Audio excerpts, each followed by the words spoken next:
যখন শেষ হয়ে এলো, নবীজির হুঁশ হয়েছে, তাকায় দেখেন হযরত জিবরাইল দাঁড়ানো। হযরত জিবরাইল নবীজির চেহারা মোবারকের দিকে তাকায় বলেন, আসসালামু আলাইকা ইয়া রাসূলুল্লাহ। আল্লাহ আপনাকে সালাম বলেছেন, আর আল্লাহ পাক জানতে চেয়েছেন আপনার মুখে আপনি কেমন আছেন। আল্লাহ জানেন আপনার অবস্থা কি, তারপরেও আপনার মুখে শুনতে চেয়েছেন আপনি কেমন আছেন। নবীজি বলছেন, জিবরাইল বড় কষ্টে আছি, বড়ই যন্ত্রণা, বড়ই কষ্ট। হযরত জিবরাইল বলছেন, ইয়া রাসূলুল্লাহ, আজকে এক নতুন ফেরেশতা আমি সাথে করে নিয়ে এসেছি। এই ফেরেশতা পৃথিবীর কোন নবী অথবা কোন মানুষের কাছে যাওয়ার জন্য অনুমতি চায় না, আজ আপনার কাছে অনুমতি ভিক্ষা চায় কাছে আসার জন্য। ওই ফেরেশতার নাম হচ্ছে মালাকুল মউত। হযরত মালাকুল মউত বলেন, ইয়া রাসূলুল্লাহ, এই পৃথিবীতে আদম আলাইহিস সালাম থেকে নিয়ে পর্যন্ত কোন মানুষের জান কবজের জন্য আমার অনুমতি চাওয়া লাগে নাই, আর কোনোদিন লাগবে না। আজ আমি আসার সময় আল্লাহ বলেছেন আপনার জান কবজের জন্য আমি যেন আপনার কাছে অনুমতি ভিক্ষা চাই। নবীজি বলছেন, আমি যদি অনুমতি না দেই তো কি হবে? হযরত মালাকুল মউত বলছেন, ইয়া রাসূলুল্লাহ, অনুমতি যদি না দেন আমি ফেরত চলে যাব, আমাকে সেভাবেই বলা হয়েছে। হযরত জিবরাইল বলেন, ইয়া রাসূলুল্লাহ, হে আল্লাহ রাব্বুল আলামিন আপনার দিদারের ইন্তজার করতেছে।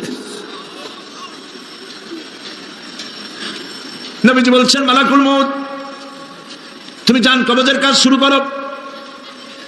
মালাকুল মউত যখন কাছে এসেছে, রাসূল জিজ্ঞেস করলেন, আয়েশা, ঘরে যে কয়েক টুকরা স্বর্ণ ছিল সেগুলোর কি অবস্থা? ছোট ছোট 6 টুকরা স্বর্ণ ছিল। হযরত আয়েশা বলছেন, হুজুর আমি এগুলো রেখে দিছি। হুজুর বলছেন, না, রাখতে পারবে না, আমার ইন্তেকালের আগে খয়রাত করে দাও। মুহাম্মদ সাল্লাল্লাহু আলাইহি ওয়াসাল্লাম আল্লাহর কাছে অবস্থায় উঠবে না যে তার ঘরের ভিতরে সোনা ছিল, দিয়ে দাও, খয়রাত করে দিয়ে দাও। হযরত মালাকুল মউত রাসূলের জান কবজ শুরু করে দিলেন। রাসূলুল্লাহ জীবনের শেষ কথা বললেন, আসসালাত আসসালাত ওয়া মা মালাকাত আইমানুকুম। আমার উম্মতেরা বিদায় লগ্নে বলে গেলাম, নামাজ নামাজ নামাজ ছেড়ে দিও না।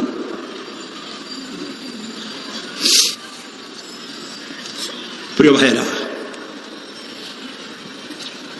নবী করিম সাল্লাল্লাহু আলাইহি ওয়াসাল্লাম জীবনের শেষ কথা বলে গেছেন নামাজ। সেই নামাজে আমাদের যত সব অবহেলা, স্ত্রীকে নামাজ পড়ান, বউকে নামাজ পড়ান, ছেলে মেয়েকে নামাজ পড়ান। দোকানদার ভাইরা যখন আজান হয়ে যাবে দোকান বন্ধ করে দেন, আপনি আপনার কর্মচারীরা নামাজ পড়তে যান। যতটুকু সময় নামাজ পড়তে গেছে এই সময় বিক্রি করলে যা লাভ হইতো এরপরে বিক্রি করলে আল্লাহ 10 গুণ বেশি বরকত দিতে পারেন। পারেন কিনা? পারেন কিনা? আল্লাহর বিশ্বাস করেন, আল্লাহ আপনার বরকত দিবে। আপনার কর্মচারী, দোকানদারে, বাড়ি ঘরে স্ত্রী পুত্র পরিজন যারা আছে সবাইকে নামাজি বানাবার জন্য চেষ্টা করেন। নামাজ রোজা ইত্যাদি করুন, মিথ্যা বলবেন না, ওজনে কম দিবেন না, খাদ্যে ভেজাল দিবেন না, ঘুষ খাবেন না, ঘুষ দিবেন না, মানুষের উপর অত্যাচার করবেন না, কাউকে কষ্ট দিবেন না, মানুষ যেন আপনার ব্যবহারে কষ্ট না পায়। আল্লাহ পাক বলেছেন, ওয়াকুলু লিন-নাসি হুসনা, মানুষের সাথে সুন্দর সুন্দর কথা কও। নবী করিম সাল্লাল্লাহু আলাইহি ওয়াসাল্লাম বলেছেন, মানুষের সাথে যদি হাসি মুখে কথা বলো একটা সদকা দেওয়ার সমান সওয়াব হয়ে যাবে। মানুষকে ভালোবাসো, গরিবদের ভালোবাসো, তাদের অর্থ করি দাও, পয়সা করি দাও, তোমার যা আছে দিতে থাকো। কুয়ার পানি যত উঠাবেন তত কুয়ার পানি ভালো থাকবে, আর পানি উঠাবেন না কুয়ার পানি পয়সা যাবে। এই জন্য আল্লাহর রাস্তায় পয়সা যত ইনকাম হচ্ছে খরচ করতে থাকেন, আল্লাহ পাক দিতে থাকবেন। আল্লাহ পাক বলেছেন যে সদকার মালকে আল্লাহ বৃদ্ধি করে দেন, আর দান সদকা যারা করে না, যাকাত দেয় না, তাদের মালকে আল্লাহ ধ্বংস করে দেন, হালাক করে দেন। এগুলোর দাম নাই, অশান্তি বাড়বে, বউ কথা শুনবে না, সন্তানাদি কথা শুনবে না, মামলা মোকদ্দমা, অশান্তি আর অশান্তি। আর আল্লাহর পথে থাকুন, আল্লাহ শান্তি বাড়ায় দেবেন। আমরা বলি আমিন। প্রিয় ভাই সব, আমি কিছু আলোচনা আজকে আল্লাহ পাক যা করাইছেন এগুলি যেন আল্লাহ আমারে আমল করার তৌফিক দেন। আমি মাঝে মধ্যে ভয় পাই, একদিন তো এই খবর নিশ্চয়ই হবে যে সাইদি বিদায় হয়ে গেছে। সেদিন খালি হাতে যেন আল্লাহর কাছে না যাই, আমি যেন আসামি না হই যে আমি যা বলছি মানুষকে 40 বছর একটানা যা বললাম আমি নিজে আমল করতে পারি নাই। এরকম ভিক্ষুক যেন আমি না হই, আমি যা মানুষকে বলেছি আমি যেন তা আমল করতে পারি। আমি আপনাদের কাছে দোয়া চাই। আমরা কেউ বাঁচবো না, এই যে দেখা হলো আবার দেখা নাও হইতে পারে। সেই জন্য আমরা আমাদের জীবনকে যেন তৈরি করি। আপনারা কোরআন শরীফ পড়ুন, দিন শিখুন, ঈমান শিখুন, ভালো থাকুন, ভালো হয়ে চলুন। আল্লাহ রাব্বুল আলামিন পরীক্ষার জন্য আমাদেরকে এই ময়দানে ছেড়ে দিয়েছেন। প্রশ্ন কি হবে আল্লাহ সব বলে দিয়েছেন। প্রশ্ন কি হবে? তোমার যৌবন, এ ব্যাপারে প্রশ্ন করা হবে। কোন পথে ইনকাম করেছো প্রশ্ন করা হবে। কোন পথে খরচ করেছো প্রশ্ন করা হবে। দ্বীনের ইলম যতটুকু হাসিল করেছিলে তার কতটুকু নিজে পালন করেছো। আর দ্বীনের দাওয়াত কতটুকু মানুষের কাছে পৌঁছায়ছো। প্রত্যেকটি ব্যাপারে কিয়ামতে আল্লাহর কাছে জবাব দিতে হবে। এই জন্য কবি বলছেন, আমল সে जिंदगी बनती है ये जन्नत भी व जहन्नम भी, ये खाकी अपनी फितरत है ना नारी ना नूरी। মানুষের জীবন আমল দিয়ে গঠন হয়, আমল দিয়ে জীবন গড়ে, নইলে এই মাটির তৈরি দেহ জান্নাত আর জাহান্নামের কিছু দিয়ে তৈরি হয় নাই। আপনি ইচ্ছে করলে দেহটাকে জাহান্নামের জন্য উপযোগী করতে পারেন, ইচ্ছে করলে এই দেহটাকে জান্নাতের জন্য উপযোগী করতে পারেন। এটি আপনার ইখতিয়ারে আল্লাহ দিয়েছেন, আপনাকে বাধ্য করা হয় নাই যে সেজদা না দিলে ফেরেশতা এসে ঘাড়ের উপরে পিটাবে, সুদ ঘুষ জেনা করলে পরে ঠ্যাং পিটায় ভেঙে দেওয়া হবে না। আপনি বাধ্য নন, আপনি সম্মানিত জীব আল্লাহ, সম্মানিত প্রাণী আল্লাহ পাকের, সেই জন্য মানুষকে বাধ্য করা হয় নাই।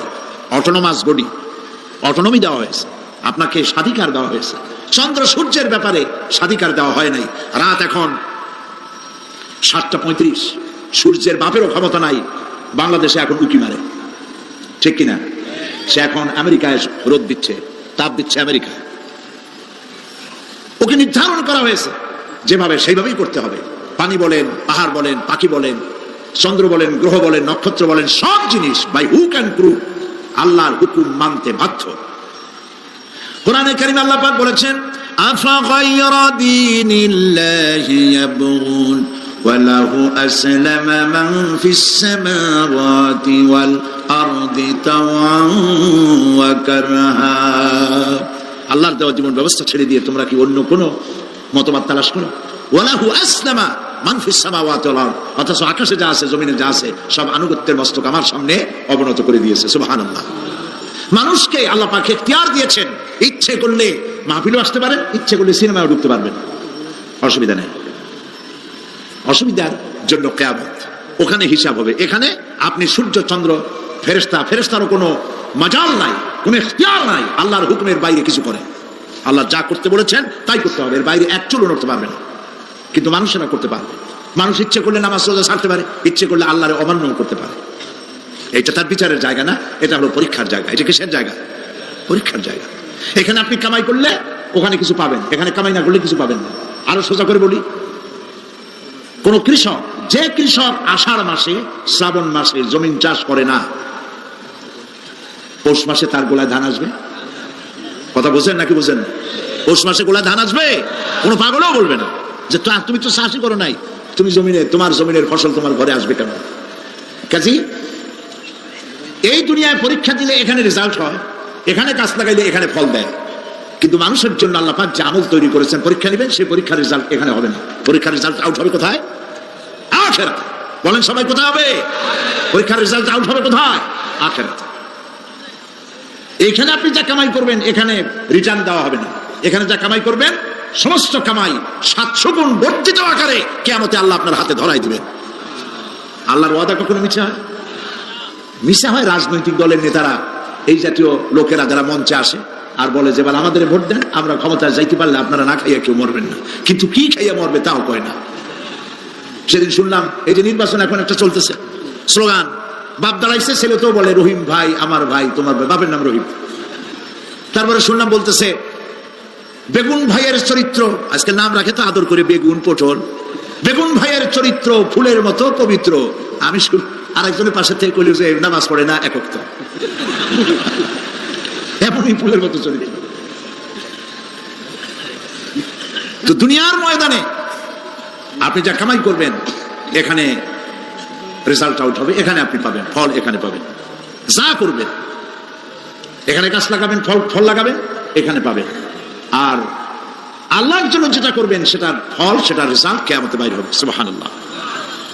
এখানে পরীক্ষা দিয়ে যদি কেউ ফেল করে, ম্যাট্রিক পরীক্ষা দিয়ে ফেল করেছে, ফাজিল পরীক্ষা দিয়ে ফেল করেছে, আবার পরীক্ষা দিয়ে পাস করার সুযোগ আছে, আবারও ফেল করেছে, আবারও পরীক্ষা দিয়ে পাস করার সুযোগ আছে।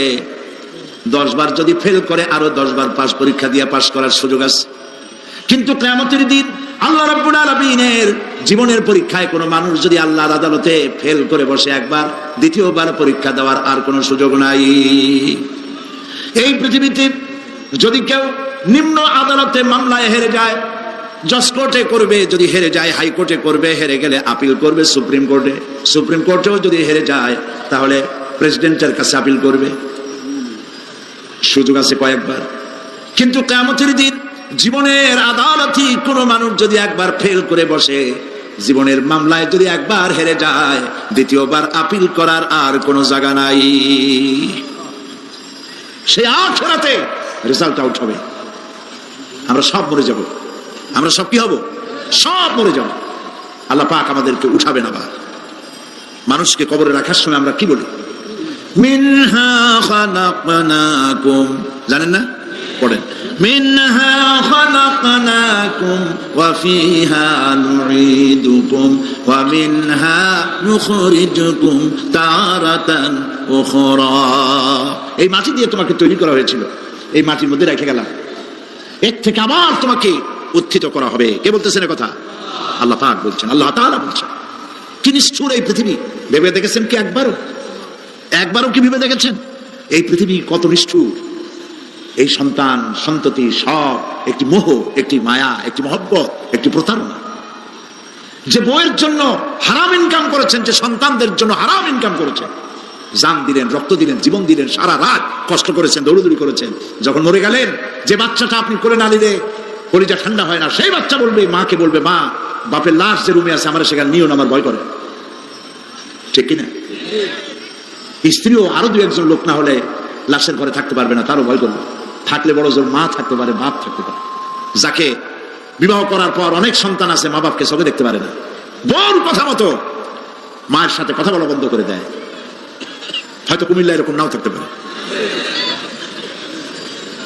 বউ তো নালিশ করছে, মায়ের সাথে কথা কয়, আবার বলে এই বুড়িটা মরে না কেন?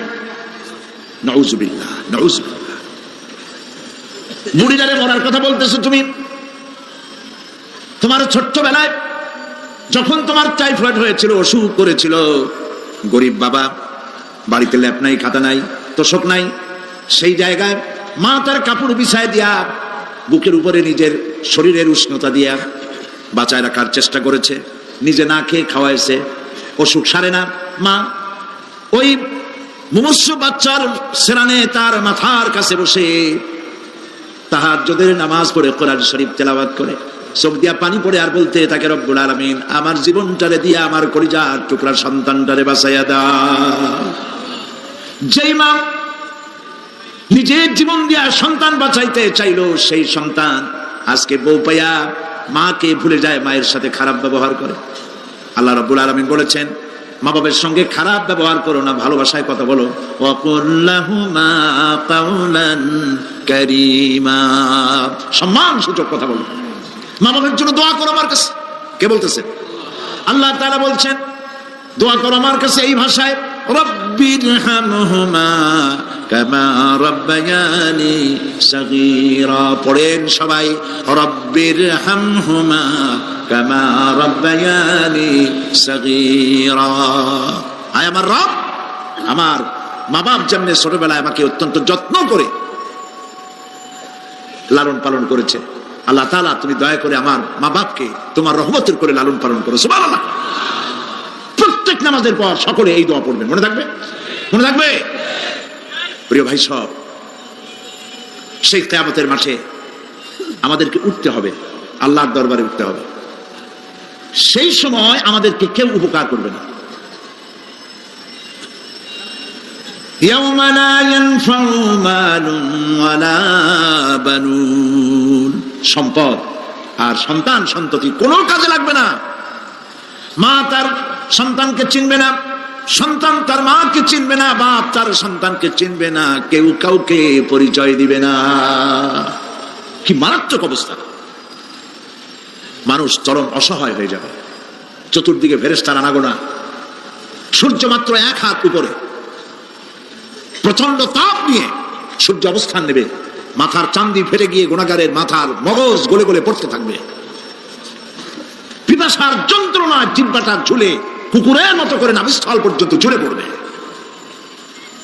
কেউ উপকার করবে না, কেউ জিগাবেও না। অনেক লোক আছে পীরের কাছে মুরিদ হয় আর মনে করে পীর সাহেব তারে কিয়ামতে সুপারিশ করবে। অসম্ভব। আয়াতুল কুরসির মধ্যে আমরা পড়ি, মান যাল্লাযী ইয়াশফাউ ইনদাহু ইল্লা বিইজনিহি। কে আছে এমন, কার হিম্মত আছে আল্লাহ পাকের বিনা অনুমতিতে কথা বলে? সুবহানাল্লাহ বলে। কোথার পীর কোথার খাজা বাবা হারায় যাবে। ইব্রাহিম আলাইহিস সালামের মতো পয়গম্বর কি মনে করে আল্লাহর খলিল। ইব্রাহিম আলাইহিস সালাম আল্লাহর কি? আল্লাহর খলিল। আল্লাহর খলিল কিয়ামতের দিন বলবেন আল্লাহ পাক, আয় আল্লাহ তাআলা, আমার বাপের কাছে আমার একটা ওয়াদা ছিল, আমি সুপারিশ করবো তার জন্য, তুমি দয়া করে আমার বাপকে জাহান্নাম থেকে ক্ষমা করো, আমি তার জন্য সুপারিশ করতেছি। আল্লাহ তাআলা বলবেন, ইব্রাহিম তোমার সুপারিশ মঞ্জুর হলো না। কথা বুঝতেছেন না? বুঝতেছেন না? ইব্রাহিম আলাইহিস সালাম যদি বাপের জন্য সুপারিশ করতে না পারে, ইব্রাহিম আলাইহিস সালাম তিনি যদি তার বাপের জন্য সুপারিশ করিয়া যদি ব্যর্থ হন, আপনার পিসাব কোন কামে লাগবে চিন্তা করেন। নবী করিম সাল্লাল্লাহু আলাইহি ওয়াসাল্লামকে প্রশ্ন করা হয়েছে, হে রাসূল আপনার আব্বা আম্মার অবস্থা কি হবে? কথা কি শোনেন নাকি? আপনার আব্বা আম্মার অবস্থা কি হবে? নবী করিম সাল্লাল্লাহু আলাইহি ওয়াসাল্লাম বলেছেন, আমি আমার আব্বা আম্মার কোনো উপকারে আসবো না। ইন্না লিল্লাহি ওয়া ইন্না ইলাইহি রাজিউন। তাহলে কোন সাহসে মনে করতেছেন কোন পীর কোন একটা বিদেশ থেকে দেশের থেকে একটা নাসিল হলো আর ওইটার পিছনে পিছনে দৌড়াবেন, সে আপনারা নাজাত দেবে, তার পায়ে চুমা খাবেন? এই পায়ে হাত দিয়ে কত মুসি করা বাদ দেন। টাকা ইনকাম করার জন্য মানুষকে ভুল পথে পরিচালিত করছে অনেক পীর আছে না? বল, খালি মানুষে টাকা দেয়, জামায় অনেক পকেট, খালি টাকা নেয় সমানে ঢুকাইতে থাকে চতুর্দিক দিয়ে, বাইরে বোঝার উপায় নাই। কিন্তু অনেক পীর আছে এমন, ঢাকা শহরে বড় বড় মার্কেটের মালিক, আমি জানি বড় বড় মার্কেটের মালিক, বিরাট ব্যবসায়ী, জামা পরিষ্কার করে না 2 মাসেও, মানুষকে দেখাবার জন্য গামছাটা নাকের কাছে ধরে ফট ফট করে আওয়াজ করে, মনে হয় যেন কাঁদতেছে। আজ বিশাল তাসান্ন হাবিজাবি জিকির শিখায়, লা ইলাহা কতক্ষণ, ইল্লাল্লাহ কতক্ষণ, আল্লাহ আল্লাহ কতক্ষণ। কোথায় পাইছো ইল্লাল্লাহ? ইল্লাল্লাহ কিসের জিকির? ইল্লাল্লাহ মানে কি? আল্লাহ ছাড়া, আল্লাহ ছাড়া, আল্লাহ ছাড়া, আল্লাহ ছাড়া কি? কাজী রাসূলুল্লাহ যা করেন এগুলি বেদাত। এই সব পীরের পাশে যাবেন না, মনে থাকবে।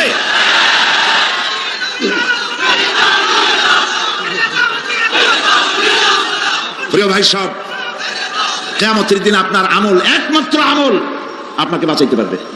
এই কোরআন শরীফে আল্লাহ পাক বলেছেন, ইয়া আইয়ুহাল্লাযীনা আমানু আবতাগু ইলাইহিল ওয়াসিলা, হে বিশ্বাসীরা ওসিলা ধরো। ধুরন্ধর এক শ্রেণীর লোকেরা এর অর্থ করেছে পীর ধরো। দুনিয়ার কোন তাফসীর, যত মুফাসসির পৃথিবীতে জন্মগ্রহণ করেছেন, কোন মুফাসসির এটা বলেন নাই আবতাগু ইলাইহিল ওয়াসিলার মানে হলো পীর ধরো। বরং সমস্ত তাফসীর মুহাক্কিকিন বলেছেন আবতাগু ইলাইহিল ওয়াসিলা আয় আমলে সালেহ, নেক আমলের ওসিলা ধরো। সুবহানাল্লাহ, নেক আমলের ওসিলা ধরো। প্রিয় ভাই সব, ধান্দাবাজি ছাড়তে হবে। কিয়ামতের দিন মানুষ একেবারে অসহায় হয়ে যাবে, কেউ সাহায্য করবে না। সেই দিন প্রশ্নপত্র সামনে আসবে, আমলনামাগুলি বেঈমানের পিছন দিক থেকে বাম হাতে আসবে আর ইমানদারের সামনে থেকে ডান হাতে আসবে। আমলনামা হাতে পাওয়ার সঙ্গে সঙ্গে বেঈমান বুঝে ফেলবে তার জায়গা কোথায়, কলিজা তখন গলার কাছে চলে আসবে। সব তো ছিল একসাথে। মনে করেন এই মাহফিলের মধ্যে, মনে করেন এখানে সন্ত্রাসী আছে, খুনি আছে, ওয়ান্টেড, মোস্ট ওয়ান্টেড আসামির মধ্যে আছে, ধরা যাচ্ছে না অনেক মানুষের মধ্যে। হঠাৎ করে অর্ডার হলো যে ভিতরে এসবিআইবি ঢুকিয়ে দেওয়া হয়েছে, গোয়েন্দা বিভাগের লোক ঢুকিয়ে দেওয়া আছে, সন্ত্রাসী মোস্ট ওয়ান্টেড যারা আছে বেরিয়ে পড়ো, এক পাশে চলে আসো। তখন অবস্থাটা কি হবে তাদের? মজা লাগবে? পায়ের রক্ত মাথায় উঠে যাবে, চোখ দিয়ে রক্ত পড়া শুরু করবে। সমস্ত মানুষ একসাথে ছিল হাসরের ময়দানে, হঠাৎ করে অর্ডার হয়ে যাবে আমতাজুল ইয়াউমা আইয়ুহাল মুজরিমুন, হে অপরাধীর দলেরা আলাদা হয়ে যাও। ইন্না লিল্লাহ, আলাদা হয়ে যাও। সমস্ত মানুষ সেখানে খালি পায়ে উঠবে, কারো পায়ে জুতা নাই, স্যান্ডেল নেই, পরনে কোনো কাপড় নাই, গায়ে কোনো কাপড় নাই, মাথায় কোনো আবরণ নাই। হযরত আয়েশা সিদ্দিকা রাদিয়াল্লাহু তাআলা আনহা, তিনি নবী করিম সাল্লাল্লাহু আলাইহি ওয়াসাল্লামের কাছে কিয়ামতের এই বর্ণনা শুনে কাঁদতেছিলেন আর বলতেছিলেন, হে আল্লাহর রাসূল, কিয়ামতে সকলকে ভাবে উঠতে হবে, এমনকি আমাকেও? হুজুর বললেন, প্রত্যেকটি মানুষকেই উলঙ্গিনী হয়ে উঠতে হবে। তিনি প্রশ্ন করলেন, তখন কি শরম হবে না? নবী করিম সাল্লাল্লাহু আলাইহি ওয়াসাল্লাম বলছেন, জাহান্নামের ভয়তে কেউ কারো দিকে তাকাবার সুযোগ পাবে না। সব উপরের দিকে তাকায় থাকবে আর বলবে, আল্লাহ আমারে বাঁচাও, আল্লাহ আমারে রক্ষা করো। সমস্ত নবী আদম আলাইহিস সালাম থেকে শুরু করে ঈসা আলাইহিস সালাম পর্যন্ত সব নবী বলবেন, নাফসি নাফসি, আল্লাহ আমারে বাঁচাও, আমাকে রক্ষা করো। কোথায় যাবে আপনার পীর সাহেব? একমাত্র ব্যক্তি বিশ্বনবী মুহাম্মদ রাসূলুল্লাহ সাল্লাল্লাহু। মানুষেরা হয়রান হয়ে যাবে, আদম আলাইহিস সালামের কাছে যাবে, আবুল বাশার আপনি প্রথম মানুষ, আমরা বিপদে শেষ হয়ে গেছি, 50,000 বছর দাঁড়ায় আছি। কয় বছর দাঁড়ায় থাকতে হবে? কোথায় আছে? এই কোরআন শরীফ 50,000 সানা মিম্মা তাউদ্দুন। এই পৃথিবীতে গণনা করলে 12 মাসে 1 বছর, 12 বছরে 1 যুগ, এরকম করে করে 50,000 বছর পৃথিবীতে গুনলে যত বড় লম্বা হয়, বিচারের দিনটা এত বড় লম্বা হবে। সবাই বলবে আদম আলাইহিস সালাম আমাদের জন্য একটু আল্লাহকে সুপারিশ করুন যেন তিনি আমাদের বিচারটা তাড়াতাড়ি করে দেন। তিনি বলবেন আমার পক্ষে সম্ভব না, আল্লাহর সামনে দাঁড়িয়ে কথা বলার আমার কোনো সাহস নাই, আমি পারবো না। নূহ আলাইহিস সালামের কাছে যাও, নূহ আলাইহিস সালাম বলবেন আমি পারবো না। মুসা আলাইহিস সালামের কাছে যাও, তিনি বলবেন আমি পারবো না। ইব্রাহিম আলাইহিস সালামের কাছে যাও, একজন আরেকজনের কাছে পাঠাবে। সর্বশেষ ঈসা আলাইহিস সালামের কাছে লোকেরা আসবে, হাসরবাসী। ঈসা আলাইহিস সালাম বলবেন আমি তো পারবোই না, কারণ পৃথিবীর শত শত কোটি নাসারারা আমাকে আল্লাহর ছেলে বলেছে, অথচ আমি তাদের এটা বলতে বলি নাই। আমি নিজের ব্যাপারেই আজকে শঙ্কিত, আমারে তারা আল্লাহর ছেলে বলছে। আল্লাহ আজকে আমার সাথে কি ব্যবহার করবেন আমি তো জানি না, আমি নিজেই বিপদে আছি। তবে আমি তোমাদের ব্যাপারে একটা পরামর্শ দিতে পারবো, একজন ব্যক্তি আছে যার কাছে গেলে তিনি কথা বলতে পারবেন, তিনি বিশ্বনবী রাহমাতুল লিল আলামিন জনাব মুহাম্মদ রাসূলুল্লাহ সাল্লাল্লাহু আলাইহি ওয়াসাল্লাম। তার কাছে চলে যাও, হাসরবাসীরা তার কাছে চলে যাবে। নবীজি সকলের কথা শুনে সিজদায় পড়ে কাঁদতে থাকবেন। তিনি বলবেন হাসরবাসীদের কাজ সুস্থ করবেন, এই কাজ আমার কাজ, আমি বলবো আল্লাহ পাককে। তিনি সিজদায় পড়ে কাঁদবেন, রব্বুল আলামিন প্রশ্ন করবেন হে আমার রাসূল, আপনার তো আজকে কান্দার দিন না, আপনি কাঁদেন কেন? আমি আপনাকে মাকামে মাহমুদ দিয়েছি, কাউসারের মালিক বানাই দিয়েছি, আপনি জান্নাতে প্রবেশ করার আগে কেউ ভেস্টে যাইতে পারবে না, এই সম্মান দিয়েছি, কাঁদেন কেন? নবীজি বলেন রব্বুল আলামিন যা তুমি আমার জন্য বরাদ্দ রেখেছো সব আমি পেয়েছি বা পাবো, আমি কান্দি আমার উম্মতের কি হবে? আল্লাহ রাব্বুল আলামিন তাকে পারমিশন দিবেন, আপনার নেককার জান্নাতি উম্মতগুলি আপনি বেছে নিন। নবী করিম সাল্লাল্লাহু আলাইহি ওয়াসাল্লাম পারমিশন পাবেন। আল্লাহর পারমিশন ব্যতি রেখে আল্লাহর দরবারে কথা উচ্চারণ করার ক্ষমতা কারো হবে না। সুবহানাল্লাহ। এই কথা ভাববার কোনো কারণ নাই। অমুক পীর সাহেবের অনেক মুরিদ আছে, সব মুরিদ টুরিদ নিয়ে নারায়ে তাকবীর জিন্দাবাদ, পীর সাহেব জিন্দাবাদ, এই সমস্ত বাদ বোধ কামে লাগবে না। ওয়া কুল্লুহুম ইয়াতিহি ইয়াউমাল কিয়ামাতি ফারদা। কিয়ামতের দিন প্রত্যেককে একজন একজন করে আসতে হবে আল্লাহর দরবারে। আল্লাহ বলেছেন একজন একজন একজন, মিছিল করার উপায় নেই। আল্লাহ রাব্বুল আলামিনের দরবারে হাজির হয়ে যাবে সেই কঠিন হাসরের ময়দানে বাঁচার জন্য। নবীজি দোয়া শিখাই দিয়েছেন, দোয়া করো আল্লাহুম্মা হাসিবনি হিসাবান ইয়াসীরা। পড়েন আমার সাথে, আল্লাহুম্মা হাসিবনি হিসাবান ইয়াসীরা, আল্লাহুম্মা হাসিবনি হিসাবান ইয়াসীরা। হে আল্লাহ তুমি আমার সহজ হিসাব নাও। নবী করিম সাল্লাল্লাহু আলাইহি ওয়াসাল্লাম নিজেই দোয়া করেছেন। চিন্তা করেন, আল্লাহ পাক নিজে, আল্লাহ তাআলা তিনি নিজে প্রশ্ন করবেন এবং পাপগুলি দেখাই দেবেন, এই সব পাপ করছো। মানুষ আল্লাহর বান্দা ভয় চোটে কলিজা গলা দিয়ে বেরিয়ে যেতে থাকবে, বেরিয়ে যেতে চাইবে, তার বাষ্পরুদ্ধ হয়ে আসবে, বলতে থাকবে আল্লাহ আমি করে ফেলেছি, আমি মাপ চাই, তোমার কাছে ক্ষমা ভিক্ষা চাই। আল্লাহ রাব্বুল আলামিন বান্দার কাকুতি বিরতির দিকে লক্ষ্য করে বলবেন, বান্দারে আমি তোকে ক্ষমা করে দিলাম। এটাই হলো হিসাব ইয়াসির, সহজ হিসাব। এই সহজ হিসাব কার কিসমতে আছে কার কিসমতে নাই তা আমরা কেউ জানি না। এই দুনিয়াটাকে আল্লাহ পাক বানাইছিলেন পরীক্ষা নেওয়ার জন্য। কি জন্য? পরীক্ষা নেওয়ার জন্য।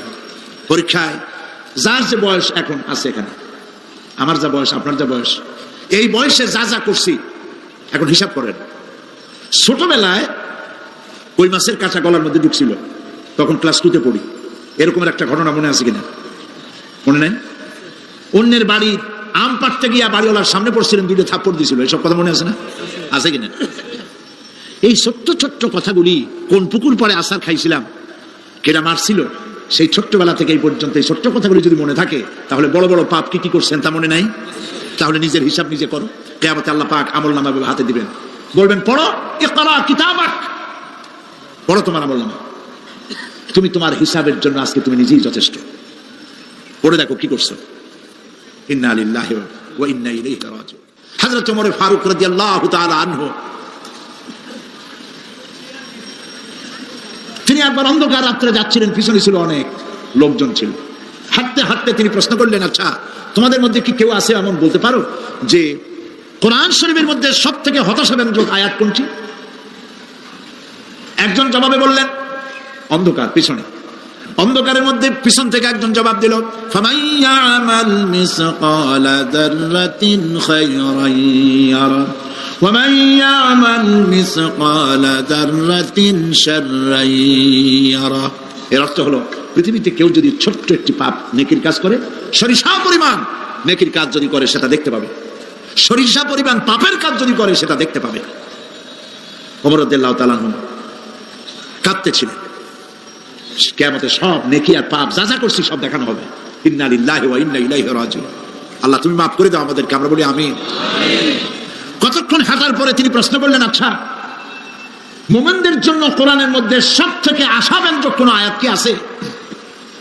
পিছন থেকে আওয়াজ এলো, মুমিনদের জন্য আশাব্যঞ্জক একটি আয়াত আল্লাহ রাব্বুল আলামিন কোরআনের মধ্যে দিয়েছেন, সেটি হচ্ছে লা তাকনাতু মির রাহমাতিল্লাহ।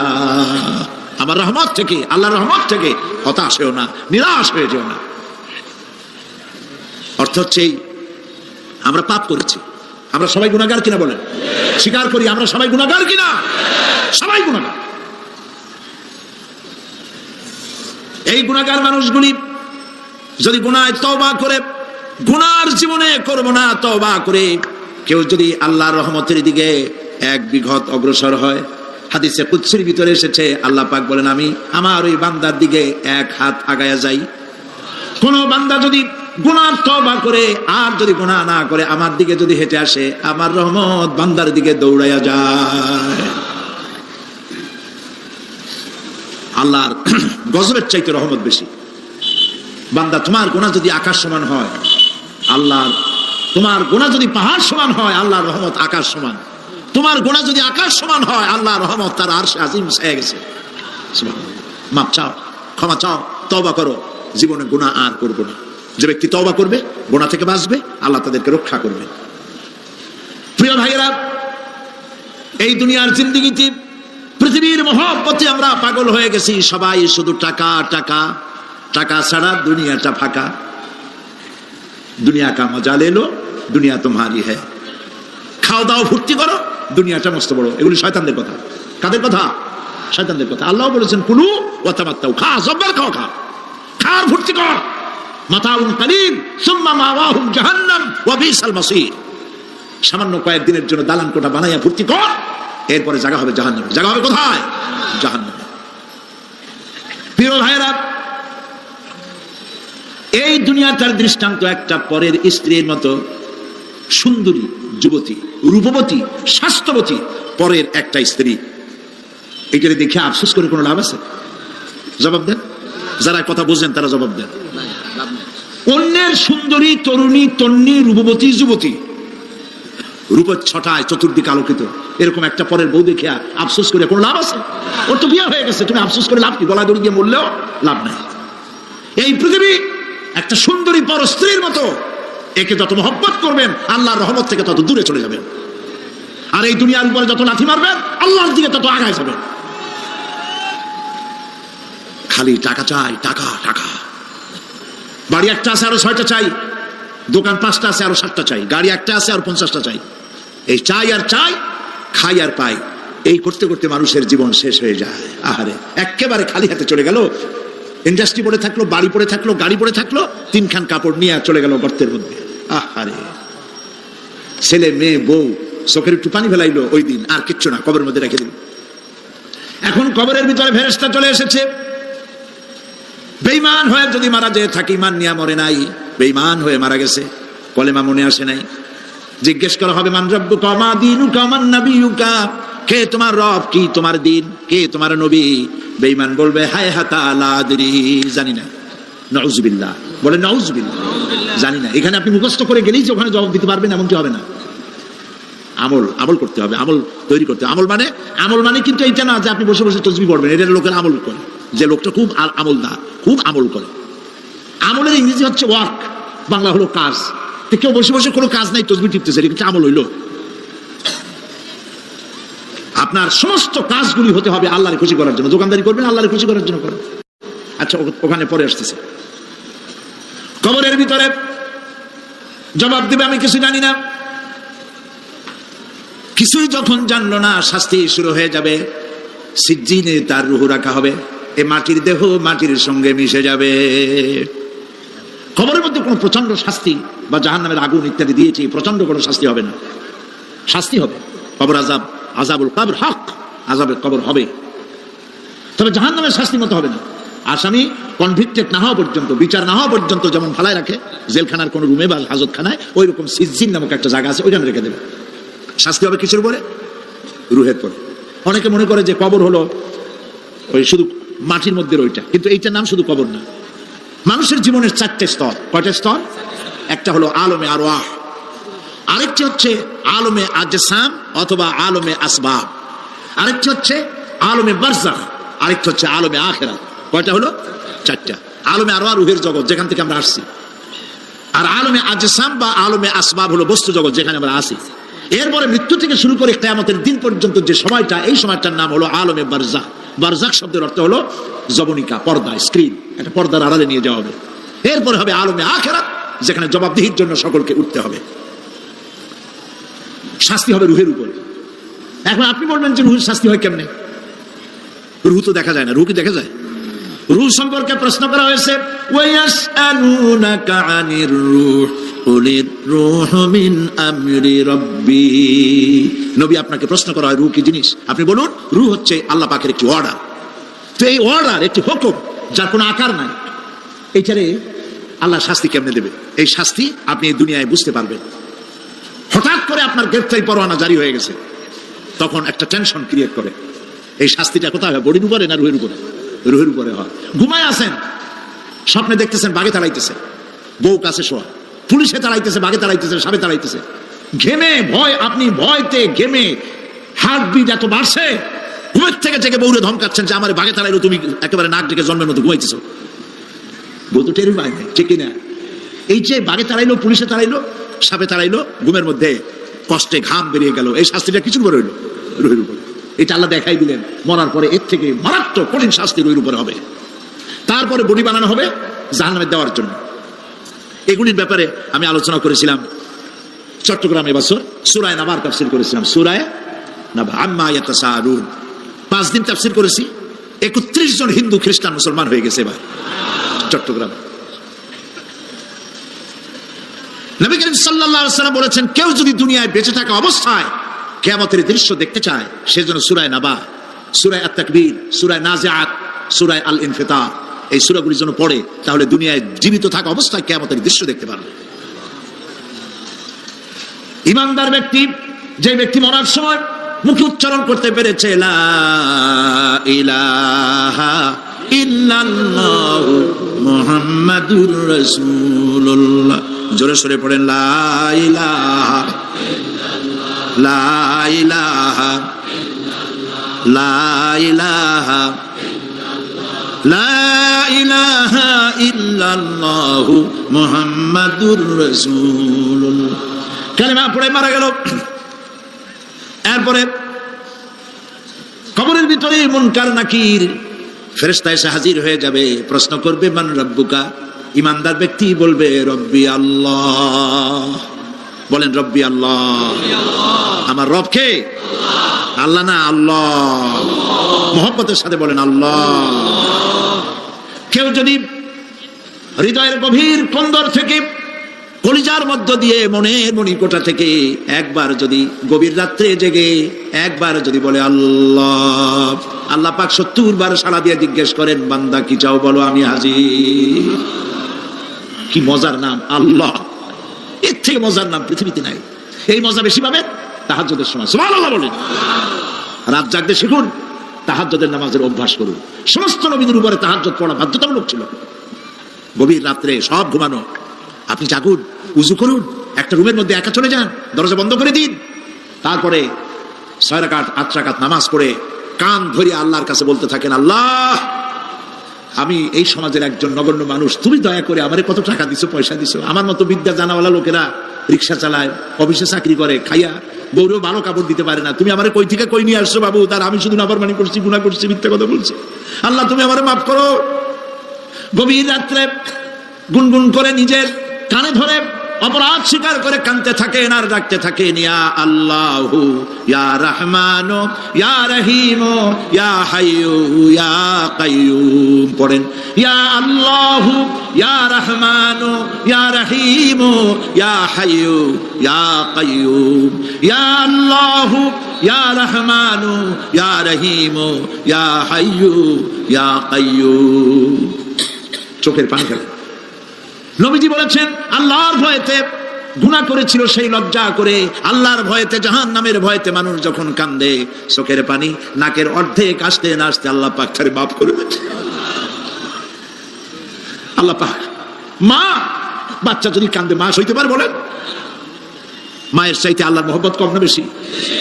মহব্বতকে আল্লাহ পাক 100 ভাগ করেছেন, 1 ভাগ সারা বিশ্বের মাঝে ছড়িয়ে দিয়েছেন, আর 99 ভাগ আল্লাহ তার নিজের মধ্যে রাখছেন।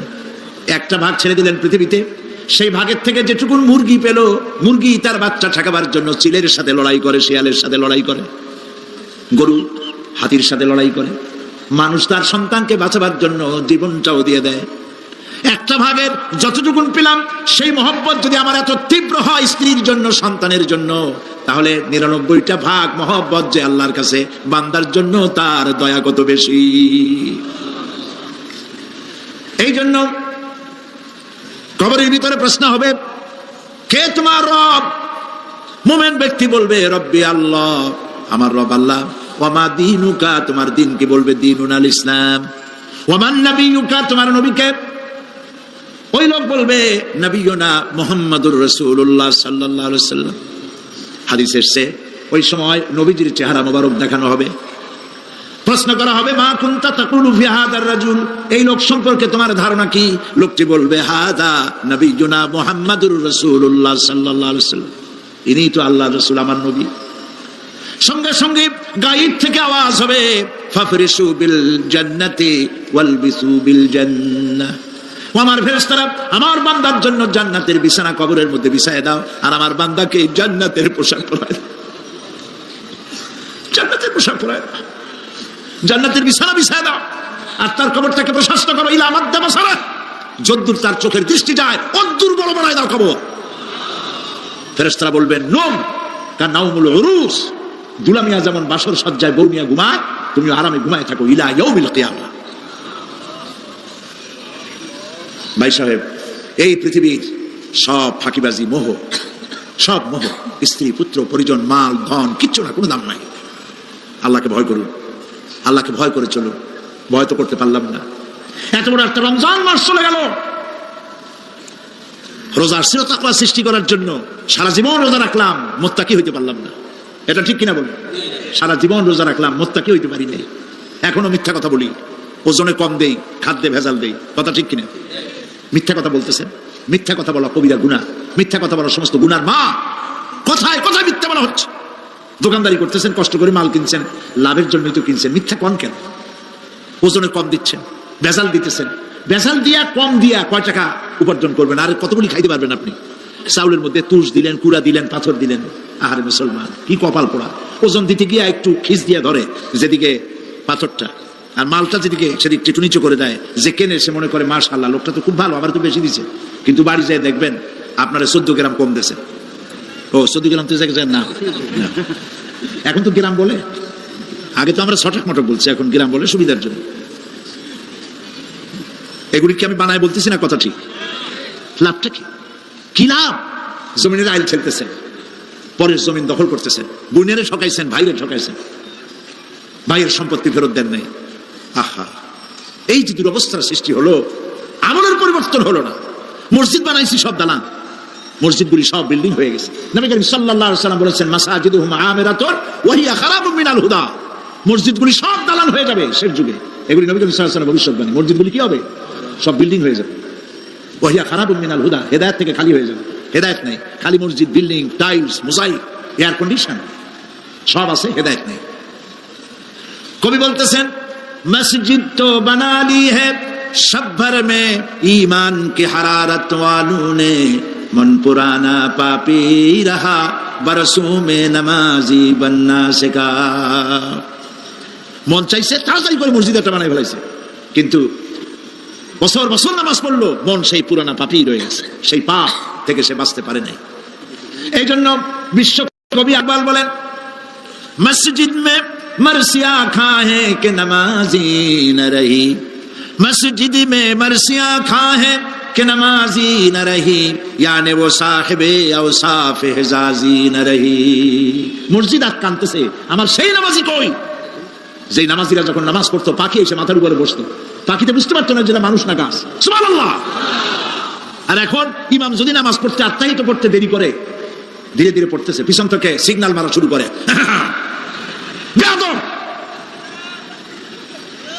ইমাম যদি নামাজের মধ্যে, ইমামকে কখনো গলায় কাশি দিয়ে আপনি ডিকটেট করতে পারবেন না, বেয়াদবি, নামাজ নষ্ট হয়ে যাবে। অনেকে করে কিনা বলো, ওর নিজেরটা শেষ হয়ে গেছে, এই জন্য ইমাম করে না কেন, সেই জন্য কাশি দেয়। এটা ফাজলামি করার জায়গা না। প্রিয় ভাই সব, সুতরাং আমল যদি ভালো না হয় মসজিদ সুন্দর বানায় লাভ হবে না। আমল যদি ভালো না হয় সুন্দর জামা টুপি পরে কোনো লাভ হবে না। শরীরে হয়েছে ক্যান্সার আর মাথায় মাখতেছে লক্ষ্মী বিলাসের তেল, লাভ আছে? বলেন লাভ আছে? কোনো লাভ নাই। আমল পরিবর্তন, মিথ্যা ছাড়তে হবে, মিথ্যা ছাড়তে হবে। ওয়াদা করতে পারবেন যে মিথ্যা আর বলবো না? পারবেন? ওজনে কম দেব না, ওয়াদা করতে পারবেন? জমিনের আইল ঠেলবো না, পরের হক নষ্ট করবো না, অহংকার করবো না, পারবেন? তাহলে জান্নাতের রাস্তা ক্লিয়ার হবে, নইলে ক্লিয়ার হবে না। ওয়াদা করি, বলেন ইয়া আল্লাহ। দুই হাত উঁচু করেন, বলেন ইয়া আল্লাহ, তোমার পবিত্র নামে কসম করি, ওয়াদা করি, যতদিন পর্যন্ত মালাকুল মউত আমার মাথার কাছে না আসতেছে, ফরজ নামাজ, ফরজ রোজা ছেড়ে দেব না। ইয়া আল্লাহ, আর মিথ্যা কথা বলবো না, ওজনে কম দেব না, খাদ্যে ভেজাল দেব না, অধীনস্থ নারীদেরকে বেপরদা রাখবো না, অহংকার করব না, সুদ খাবো না, সুদ দেব না, ঘুষ খাবো না, ঘুষ দেব না, শিরক করব না, বিদআত করব না। আল্লাহ তাআলা তুমি দয়া করে আমার ওয়াদা কবুল করো, আমিন। হাত নামা, আল্লাহ পাক কবুল করুন, সবাই বলেন আমিন। যদি এই ওয়াদা পালন করতে পারি জান্নাতের রাস্তা ক্লিয়ার হয়ে যাবে। আর ওয়াদা পালন করতে পারবো না, ওয়াজের মাহফিলে এসে কোনো লাভ নেই। বছরের পর বছর ওয়াজ শুনবেন, আমলের পরিবর্তন হবে না, কোনো লাভ নাই। দোকানদারেরা ওজন টোজন ঠিক মতো দেন, মিথ্যা কথা বলা বাদ দেন, ওজন একটু কমাইয়া দিয়া, খাদ্যে ভেজাল দিয়া কোনো লাভ নাই। এগুলি আপনি কবরে নিতে পারবেন না, শুধু পাপ আর পাপ। কথা বুঝে আসছে আপনাদের? প্রত্যেকটি মানুষকে তাওহীদবাদী হতে হবে, শিরক মুক্ত হতে হবে। শিরক হলো মাজারগুলিতে গিয়ে মনের আশা আকাঙ্ক্ষা সেখানে বলা, এটি হচ্ছে শিরক। এই কাজ আপনারা করবেন না। কুমিল্লা কি মাজার আছে? আছে? কোন মাজারে যাবেন না, কোনোদিন যাবেন না, কোনো প্রয়োজন নাই। বিপদে পড়েছেন, উযু করবেন, মসজিদে চলে যাবেন, সুবহানাল্লাহ বলেন। মসজিদে গিয়ে 2 রাকাত কাজায়ে হাজতের নামাজ পড়বেন, আল্লাহর কাছে কাঁদবেন। মাজারে যিনি শুয়ে আছেন বিশ্বাস করেন, কোরআন শরীফ আমার সামনে, বিশ্বাস করুন, যিনি কবরে শুয়ে আছেন আপনাকে 4 পয়সার উপকার করতে পারবে না। মাঝখানে আপনি শিরকের গুনাহ নিয়ে আল্লাহর দরবারে হাজির হবেন। মাজারে টাকা দিবেন না, পয়সা দিবেন না, মানত করবেন না। মাজার একটা ব্যবসা। মাজার আজকাল কি? মাজার আর রস সব ব্যবসা। আপনারা এইসব কাজে যাবেন না। আগরবাতি, মোমবাতি, চাদর দেওয়া, মশারি দেওয়া, এগুলো মুসলমানের কাজ না। হিন্দু, খ্রিস্টান, বৌদ্ধ যা করে আমরা কি তা করতে পারি? জোরে বলেন পারি? কবরে যদি একটু চিন্তা করেন ভাইরা, মাথাটা একটু খাটান, কবরে যদি চাদর দেওয়াই লাগে তাহলে রাসূল কারীম সাল্লাল্লাহু আলাইহি ওয়াসাল্লামের কবরের উপরে সোনার সুতা দিয়ে চাদর দেওয়া উচিত ছিল। তুলার সুতা না, সোনার সুতা।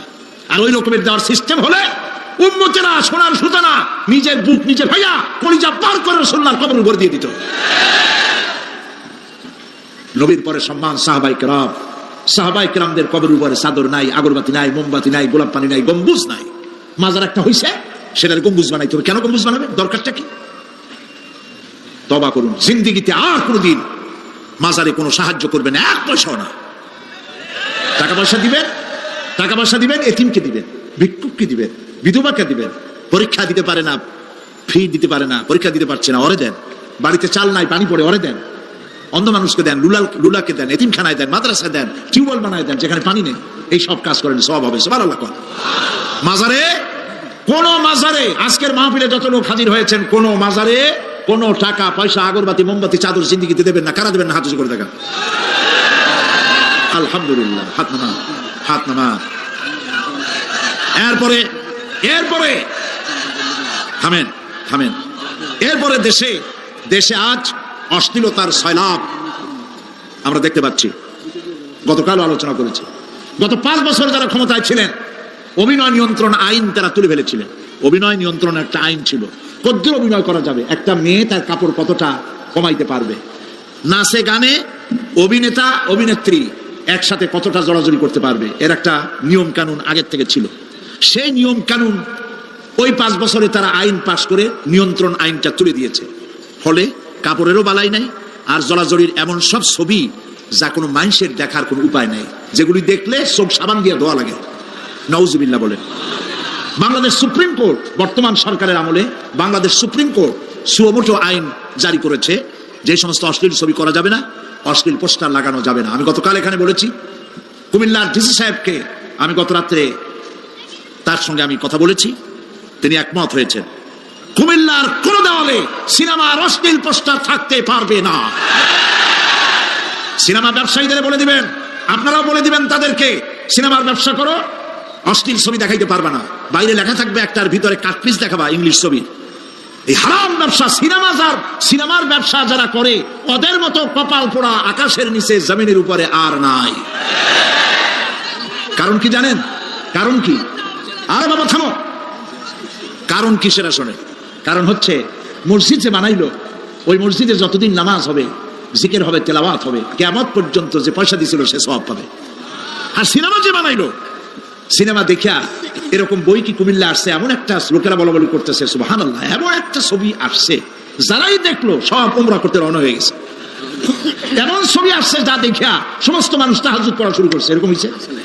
যত ছবি আসলো, ছবি দেখলো, পরের মেয়ে কেমনে হাইজ্যাক করবে, কেমনে ব্রিফকেসের মধ্যে বন্দুক রাইফেল গুলি ভাঙ্গে ছুড়ে থুইয়া 10 তলার গ্লাস ভাঙ্গে লাভ দিয়ে পড়িয়া, খালের মধ্যে পড়িয়া, নদীর মধ্যে দিয়ে ফুড়ে উঠে পাহাড়ের উপর দিয়ে পরের মেয়ে নিয়ে দৌড় দিল। এইসব সন্ত্রাসী, ডাকাত, জেনাকার, বদমাশ তৈরি করা হয়। ঠিক না বলো? এই সিনেমা যারা বানাইছো, কান খুলে শোনো। এই সিনেমা যারা দেখতে আসলো, জোহরের নামাজ গেল, মাগরিবের নামাজ গেল, আসর গেল, এশার নামাজও গেল, ঠিক কিনা? এতগুলো নামাজ গেল, আর তারপরে চরিত্র নষ্ট করলো। চরিত্র নষ্ট করে ফেন্সিডিল খাইলো, এরপরে চুরি করলো, ডাকাতি করলো, সন্ত্রাস করলো, জেনা করলো। বেটা তুই মর, যে সিনেমা বানাইছো মর, মরে দেখবি কিয়ামত পর্যন্ত এই সিনেমা দেখে যত লোকের চরিত্র নষ্ট হয়েছে, সমস্ত পাপ মাথায় নিয়ে কিয়ামতে আল্লাহর দরবারে দাঁড়াতে হবে।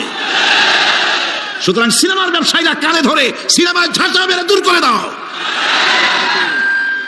যদি মুসলমান হও, মুসলমানের যদি জন্ম দিয়ে থাকে, সিনেমার ব্যবসা বাদ দিয়ে দাও। আল্লাহ রহম করুক বলেন আমি। কপাল পোড়া না হইলে সিনেমার ব্যবসা, এত ব্যবসা থুইয়া তুমি মানুষের চরিত্র ধ্বংস করার জন্য ব্যবসা করতেছ। এরপরে আকাশ সংস্কৃতি, কে যাবে?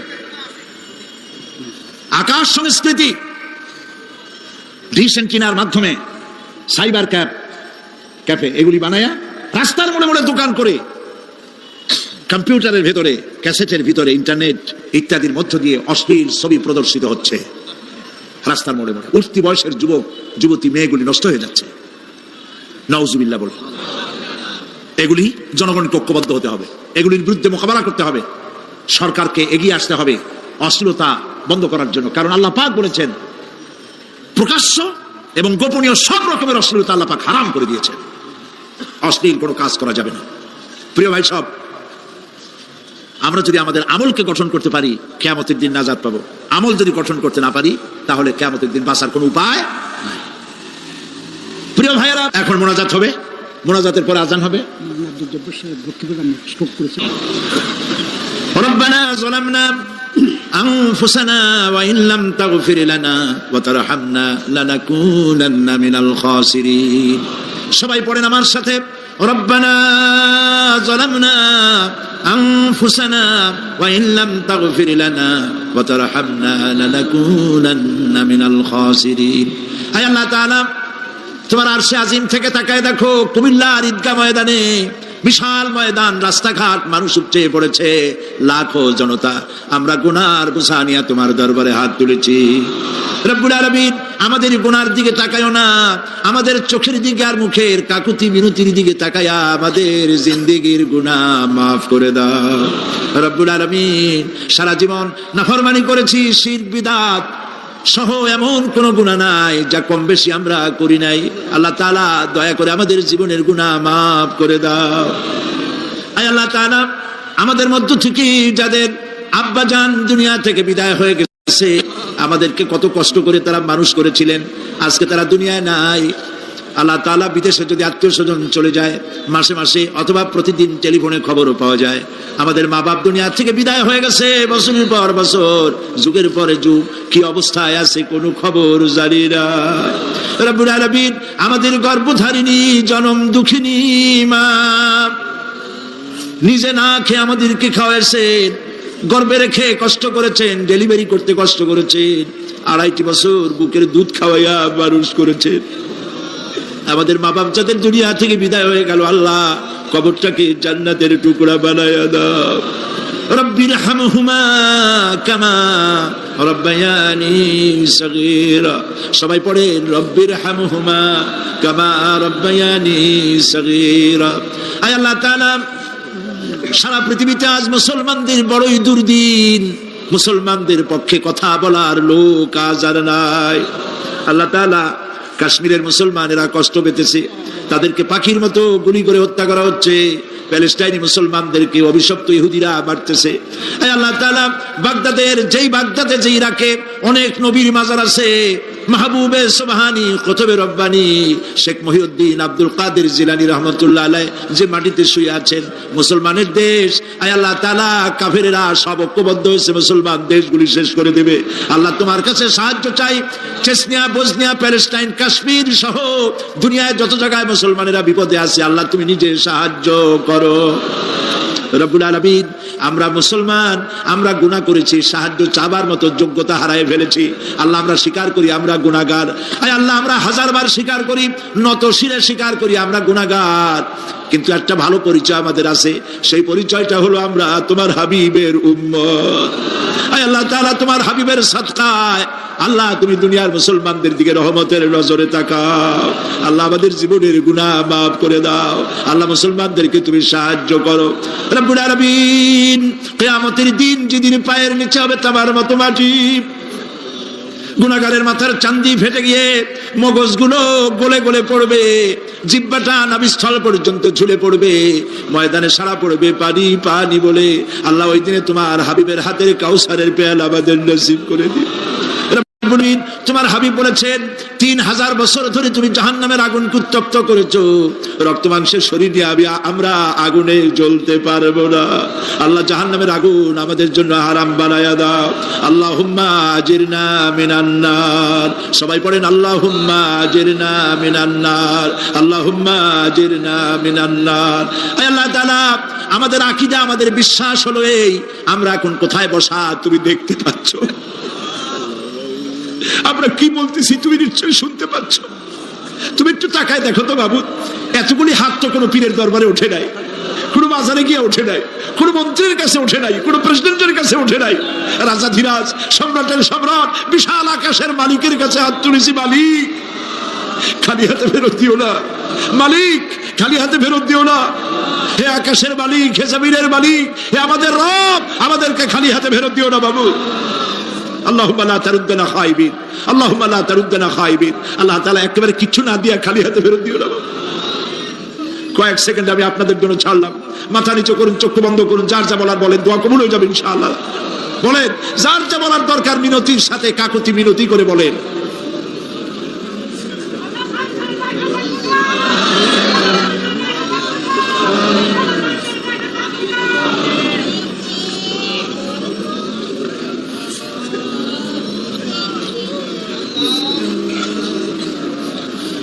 আল্লাহ তাআলা, তোমার বান্দারা, তুমি তাকায় দেখো, আসামির মতো বসছে, কি চাইতেছে তুমি শুনতে পাচ্ছ। আমরা সবাই ভিক্ষুক, তুমি বলেছো ওয়াল্লাহু গানিয়্যুন ওয়া আনতুমুল ফুকারা, আমরা ফকিরের গোষ্ঠী, আর তুমি গানি, আমরা ভিক্ষুক আর তুমি দাতা। আল্লাহ তাআলা আমাদেরকে খালি হাতে বেরোতে দিও না বাবু।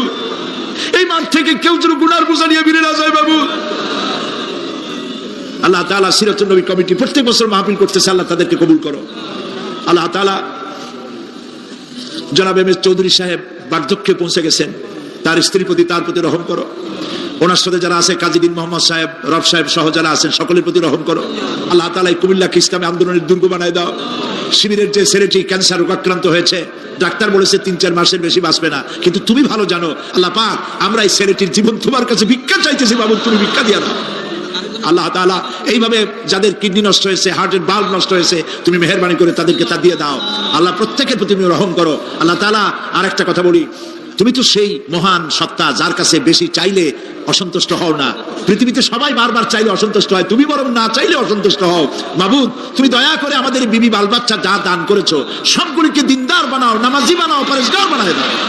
আমাদের সন্তানগুলি আমরা হেদায়েত করতে পারবো না, আমাদের স্ত্রীদের আমরা হেদায়েত করতে পারবো না, হেদায়েতের মালিক তো তুমি। তুমি দয়া করে আমাদের স্ত্রী আমাদের সন্তানদেরকে হেদায়েত করো, মুত্তাকি বানাও, ইখলাস দাও, তাকওয়া দাও, তোমার ভয় দাও। আল্লাহ তাদেরকে হেদায়েত নসিব করে দাও। আয় আল্লাহ, আমাদের প্রিয় জন্মভূমি বাংলাদেশ এর স্বাধীনতা সার্বভৌমত্ব কিয়ামত পর্যন্ত অক্ষুণ্ণ রাখো। সীমান্ত এলাকায় ভারত বাংলাভাষী ভারতীয় মুসলমানদেরকে উন্মুক্ত আকাশের নিচে ফেলে রেখেছে, তাদের খাবার নাই, পরার নাই, বন্দুকের নল তাদের দিকে তাক করে রেখেছে। আল্লাহ তাআলা ভারতের এই জালিম কাফের সরকারের হাত থেকে মুসলমানদেরকে রক্ষা করার জন্য তোমার কাছে আমরা ভিক্ষা করতেছি, দরখাস্ত করতেছি। আল্লাহ, ভারতের জালেম কাফের মুশরিক সরকারের হাত থেকে মুসলমানদেরকে বাঁচাও, রক্ষা করো। বাংলাদেশে এক শ্রেণীর লোকেরা বাংলাদেশের বিরুদ্ধে দেশে বিদেশে ষড়যন্ত্র আর অপপ্রচার করছে। আল্লাহ তাআলা এই হিংসুকদেরকে অপপ্রচার থেকে বিরত করে দাও। আল্লাহ তাদের হেদায়েত নসিব করে দাও। আল্লাহ তাদের হেদায়েত নসিব করে দাও। কপালে হেদায়েত না থাকলে এগুলি দুনিয়া থেকে গজব দিয়ে বিদায় করে দাও আল্লাহ তাআলা। ربنا تقبل منا إنك أنت السميع العليم وتب علينا إنك أنت التواب الرحيم। আয় আল্লাহ তাআলা, আমাদের দেশের সেনাবাহিনী, আমার দেশের বিডিআর, আমার দেশের পুলিশ বাহিনী, তাদেরকে দিন দাও, ঈমান দাও, চরিত্র দাও, ভালো রাখো। আল্লাহ তাদের উপরে তোমার রহমত নাজিল করো। রিকশাওয়ালা, ঠেলাওয়ালা, কুলি মজুর কষ্ট করে যারা রুজি কামাই করে, আল্লাহ তাদের রুজিতে বরকত দিয়ে দাও। সুবহানা রাব্বিকা রাব্বিল ইজ্জাতি আম্মা ইয়াসিফুন وسلام على المرسلين والحمد لله رب العالمين وجعل آخر كلامنا عند الموت لا إله إلا الله محمد رسول الله. السلام عليكم ورحمة الله.